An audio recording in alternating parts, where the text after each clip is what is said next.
My name is John. I'm very pleased to be here today. Blessings, John. Thank you very much. My overall topic is going to be kind of a fun thing, I hope. It'll be fun for me. It may not be quite so fun for you.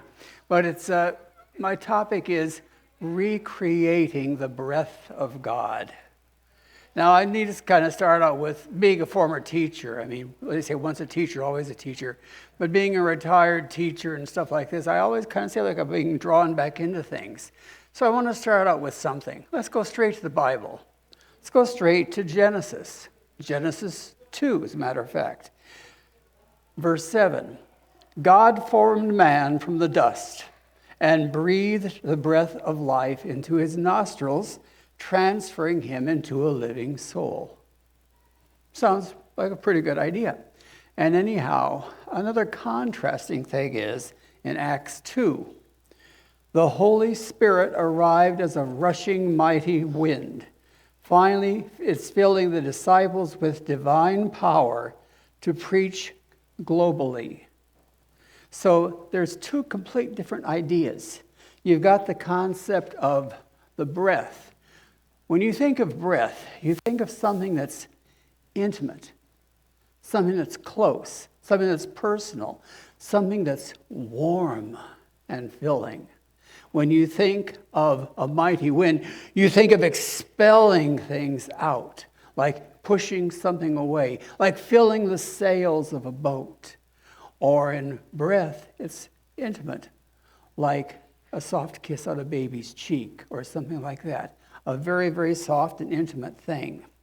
And anyhow, the thing about this is these things require wind to do this. The wind from God. Now, air, believe it or not, it moves silently. You don't hear it. What you hear is what it does, how wind affects other things. You don't hear the wind. You hear the wind pushing up against a leaf. You maybe hear it going through a tree. You hear it bouncing against a wall, rattling a window. You may hear it in one way or another, but you've got to have some sort of mechanical means in order to have this sound to appear. So there are devices that happen to create sounds, and they are called aerophones. And this dreaded device is something which most parents of school-age kids say, oh no, not these things again, because they bring them into their houses and all of a sudden they get filled with all kinds of crazy things that happen to them. And having taught for 37 plus years, probably have taught thousands of children on how to play things. When we were kids, we used these things that were called flutophones or tonettes, which look completely different than this device that I have right here. This is a device which is called a recorder. It's primarily an invention that came to us through Europe. But there are examples of aerophones throughout the world, not just necessarily there. You happen to have a device like this, which would basically come to us either through China, or in some regards, it may possibly come through like the northern areas of Great Britain. And what they all consist of is some sort of a whistle. And by making that whistle go into a tube, you then, of course, change it. Now, on a simple device like this is a fife. And this fife was probably used from, Middle Ages, 1450, 1300, that particular time, the time of about King George III or something like that. And so you get a sound which is not very pretty, not very well in tune. And it's that actually wasn't too bad. But then, if you take this device right here, this is what's called a soprano recorder. And it, of course, has a whistle. But it has one thing that the other fife doesn't have. It has a hole in the back. And now, what does that mean? Well, that lets me to change things by just moving my thumb.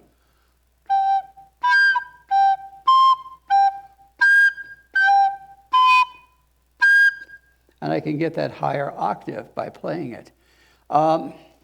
This is the one you're going to find most kids play because of a couple of reasons. One, they're fairly inexpensive. Two, they actually play pretty well. You can play some nice things through this. This particular one is possibly my favorite one. I've had probably a couple of dozen recorders, and this one is my favorite. I've got wooden recorders, I've got plastic recorders, I've got transparent recorders, but I really like the sound of this particular one. It has just a lovely, lovely type of a sound, but it all starts with the whistle. Now, wind, breath. Am I using wind to play or am I using breath to play? Breath. One of the worst things you can tell a kid to do if you give them a recorder is to blow into the hole. You tell them to blow into the hole, and you get this. That's not a pretty sound. Not a pretty sound at all. You take that sound and put it onto a recorder, put your fingers on it, and you get all kinds of really weird noises that drive people crazy. So the thing about that, the term used for making a sound out of a recorder is to make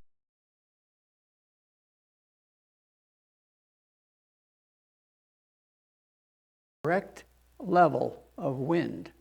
You want to use what's called the warm breath of God. You can create that yourself. If you put your hand in front of your face and go like you're just kind of like making an ooh, and just blow kind of hard into your hand. Feel the air.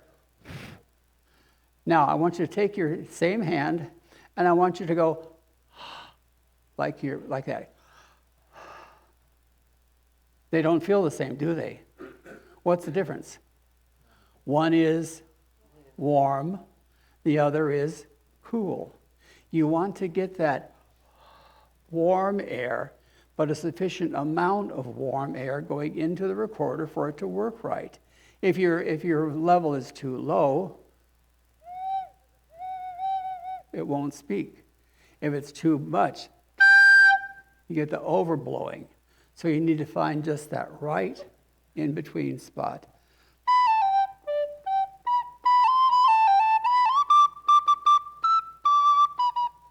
And you can have something like that, which is about a 250-year-old song that we have here. Now, the recorders, there are some instruments that have been around for, you're not going to believe this, carbon dated to over 55,000 years old. There are instruments that are used to make sound. This is possibly the smallest and the most difficult recorder there is to play.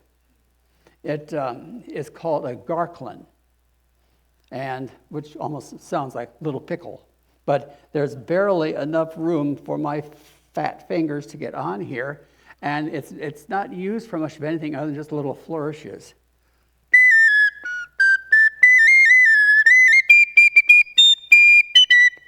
And I'm pretty lucky to even get that out. But then we go to the next size down of recorder, and you get, this is what's called a sopranino. And this is actually a fairly easy instrument to play. Compare this size-wise, and you'll notice, if I put the little soprano next to it, if you see something, you notice that soprano recorder is just about twice the size of it. So the little one here plays the same sound as this one, an octave lower, because it's twice the size. But then you get this one right here. And if I play the same little tune,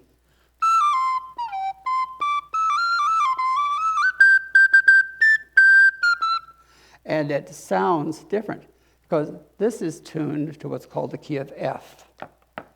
Then we go, well, there's to the next size of recorder, which is my personal favorite sounding of all, which is one called the alto. And I'll be using the alto recorder later on today. But the alto recorder has this gorgeous, gorgeous voice.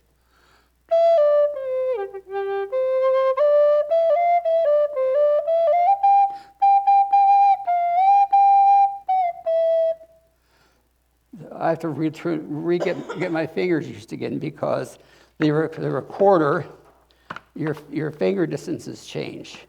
And this is the last one I happen to have. And there are 5 more recorders larger than this. So this is just half of the available recorders. The recorders are a thing that's called a Fipple flute, and this is a Fipple.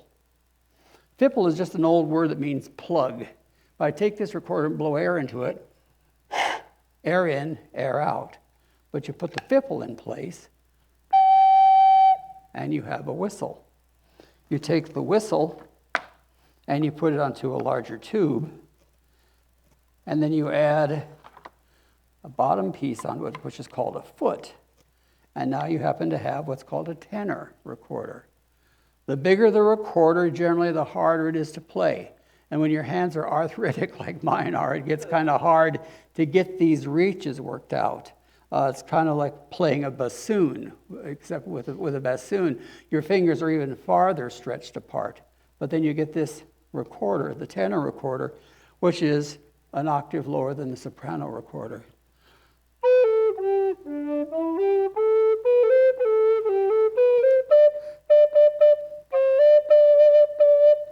And I got to find out where that thumb hole is, because the hand position changes. Anyhow, this is your family of the recorders that we happen to have right there. Now, when I play the recorder for here, when I play it during services, I'm not trying to show off. I'm not trying to show off anything at all. I'm here basically to try to see if I can incorporate the breath of God, the wind of God, and make it so that you can hear it. And I'm using this device to create the sound.